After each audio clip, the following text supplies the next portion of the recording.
Hello friends, welcome to the channel. My name is C Shreya Bahl और आज की video होने वाली है आपके बहुत काम की।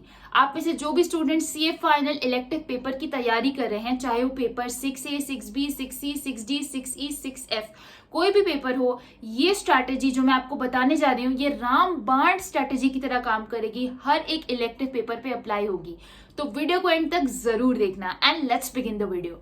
सो देखो, मैं आपको बताऊंगी कि किस तरह से मैंने भी स्ट्रेटेजाइज किया था अपना पेपर 6। मैंने पेपर 6C दिया था which is international taxation and I scored 66 marks in my paper.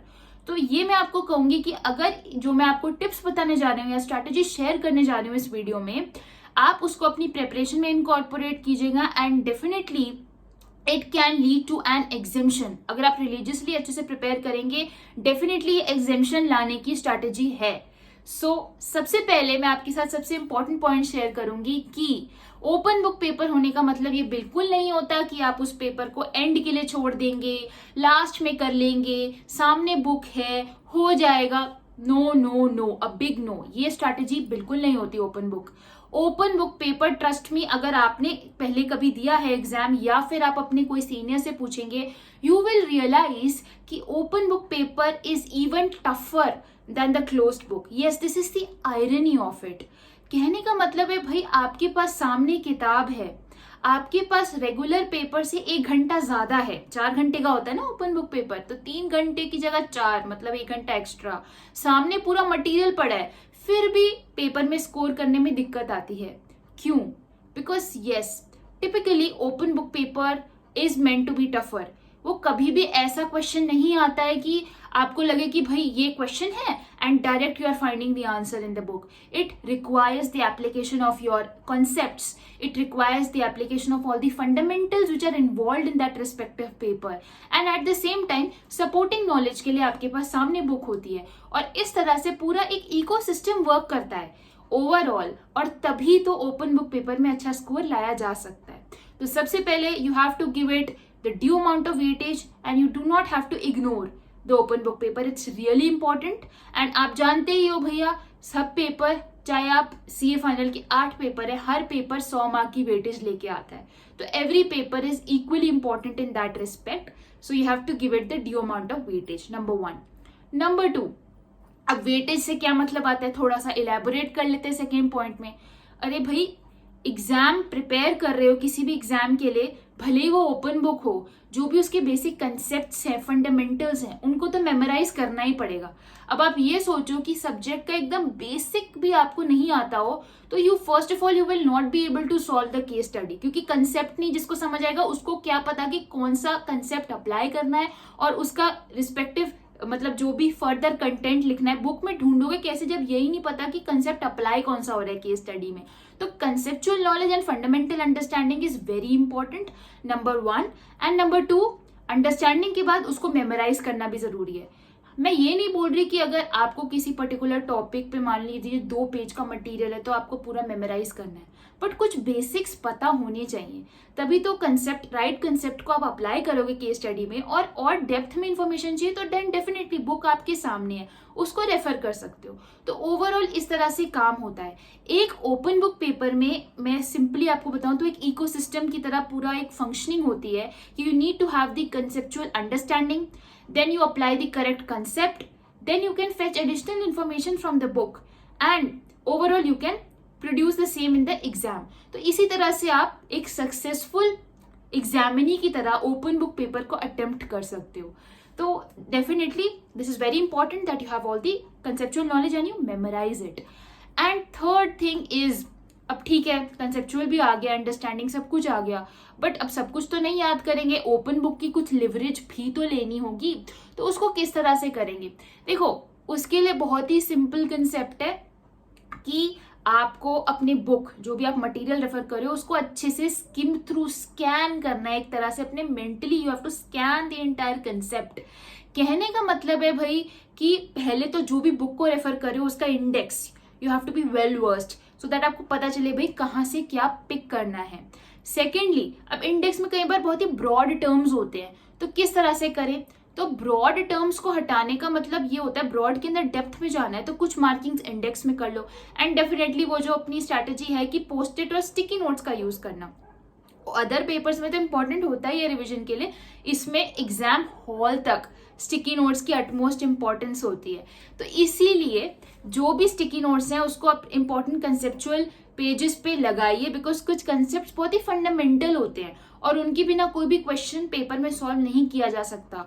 For instance अगर मैं आपको बताऊं कि जैसे मैंने पेपर 6C इंटरनेशनल टैक्सेशन के लिए प्रिपेयर किया था, तो मेरे पेपर में एक रेजिडेंशियल स्टेटस काफी ज्यादा एक इंपॉर्टेंट एस्पेक्ट हमेशा रहता है। तो मैंने क्या किया था, जैसे रेजिडेंशियल स्टेटस में एक कंसेप्ट था regarding poem, that is place of effective management.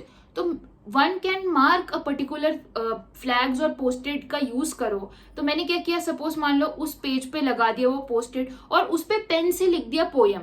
अब मुझे पता है कि यार अगर एग्जाम में पोयम से रिलेटेड कोई भी प्रोविजन मुझे चाहिए होगा तो I will directly fetch that from that sticky note. बहुत ही हैंडी हो जाता है। अब हर एक कंसेप्ट के लिए तो नहीं लगा सकते, बट कुछ इंपॉर्टेंट फंडामेंटल्स के लिए लगा सकते हैं, कुछ इंडेक्स के थ्रू मैनेज कर सकते हैं। ओवरऑल इस तरह से सिंथेसाइज करना है कि इजीली इंपॉर्टेंट चीजें मिल जाएं।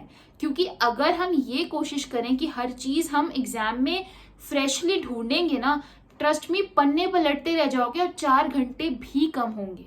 तो बहुत इंपॉर्टेंट है कि चीजें इजीली हैंडी हो, चीजें इजीली मिले और उसको एक बहुत ही कंसाइज वे में एग्जाम में लिख के आना है। बिकॉज कभी कभी क्या होता है, जब सामने इंफॉर्मेशन होती है we tend to copy more from the provision, but ये भी गलत बात है। You need to be very very specific कि किस तरह से आपने क्या, कितना और क्या लिखना है अगर एक पर्टिकुलर कॉन्सेप्ट में आता है। मेरे साथ पर्सनली ऐसा हुआ था, मैंने क्या किया था कि एक पर्टिकुलर क्वेश्चन में मैंने बहुत ज्यादा टाइम लगा दिया था and to cope up with the entire paper ऐसा भी हुआ मेरे साथ कि क्योंकि मैंने मेमोराइज किए होते concepts, I could easily write the concept from my memory and that helped me to complete the paper on time. तो कभी कभी अगर क्राइसिस मैनेजमेंट सिचुएशन भी आ जाए और कंसेप्ट्स मेमोराइज्ड हों तो बहुत हेल्प करता है। So that is also really important. तो ये पॉइंट भी बहुत इंपॉर्टेंट हो गया भाई, conceptual understanding is required, you need to memorise, you need to give equal weightage to the paper and at the same time you need to make sure that you are writing the correct thing, you are able to find the correct thing and hence write the correct thing at the right time in the exam hall. तो overall ये चीजें हो गई। और last point is regarding paper की approach क्या होनी चाहिए। देखो पेपर की अप्रोच ठीक है, सब कंसेप्चुअली भी समझ गए, सब इजीली डेटा भी फेच हो रहा है, but it is very important कि आप at least 2 mock papers exam control environment में अपने घर में कीजिए। देखो बहुत ज्यादा पेनफुल प्रोसेस नहीं है इलेक्टिव पेपर के लिए, क्योंकि बेसिक अंडरस्टैंडिंग एक बार अगर हो जाए तो उसके बाद नहीं है बहुत ज्यादा पेनफुल। क्यों? क्योंकि सामने बुक है, 4 घंटे अलॉट करो, कोई भी मॉक पेपर या पास्ट ईयर पेपर अपने रिस्पेक्टिव सब्जेक्ट का लेके please prepare and solve it in exam control environment and you will see कि जो हो सकता है कोई भी शॉर्ट कमिंग्स आ सकती थी एग्जाम हॉल में, वो अभी आप रिकॉग्नाइज करके उसको रेमिडिएट कर सकते हो सकता है कंसेप्चुअल जो भी आपको चीजें हैं वो आपको मेमोराइज आपने की लेकिन रिकॉल नहीं हो रही, तो आप उस पर काम कर सकते हो। अगर ऐसा होता है मॉक टेस्ट में, हो सकता है आपको चीजें फाइंड नहीं हो पा रही इजीली मॉक टेस्ट में, तो आप उस पर वर्क कर सकते हो और ज्यादा हैंडी बना सकते हो अपने डेटा को। तो इस तरह से इट इज वेरी इंपॉर्टेंट। तो इस तरह से मॉक टेस्ट पेपर मिनिमम 2 करना। आईसीआई मटेरियल जो भी है, मैं हमेशा बोलती हूँ स्टडी मटेरियल जो भी आपका केस स्टडी डाइजेस्ट हो गए या जो भी रिस्पेक्टिव एमटीपीज आरटीपीज जो भी हैं, दैट इज वेरी इंपॉर्टेंट। तो उसको बिल्कुल इग्नोर मत करना। और हाँ, एक चीज और मैं आपको बताना चाहती हूँ कि डेटा हैंडी होना ये सब तो मैंने बता दिया आपको, लेकिन कहीं स्टूडेंट्स होते हैं जो हैंड रिटन नोट से पढ़ते हैं। अब उसमें कैसे हैंडी करें, उसमें कैसे एक डेटा को इस फॉर्मेट में अरेंज करें अपने इंफॉर्मेशन को या अपने स्टडी मटेरियल जो भी आपका मतलब in the form of notes, मान लो आपने हैंड रिटन नोट्स में अपने नोट्स बनाए हैं और उससे आप पढ़ते हो अपने बेसिक कंसेप्ट्स। तो उसके लिए देखो रजिस्टर को भी बहुत इजीली ऑर्गेनाइज किया जा सकता है और ये चीज मैंने भी की थी अपने प्रिपरेशन में। हर एक पेज को नंबर कर दो रजिस्टर की एंड उसी के अकॉर्डिंग एक ऑर्गेनाइज्ड इंडेक्स बना दो, और कहीं और आपको हाईलाइट करना है तो डेफिनेटली स्टिकी नोट्स का यूज कर लो। इस तरह से नोट्स को भी बहुत इजीली ऑर्गेनाइज्ड बनाया जा सकता है। तो ये एक और क्विक पॉइंट था।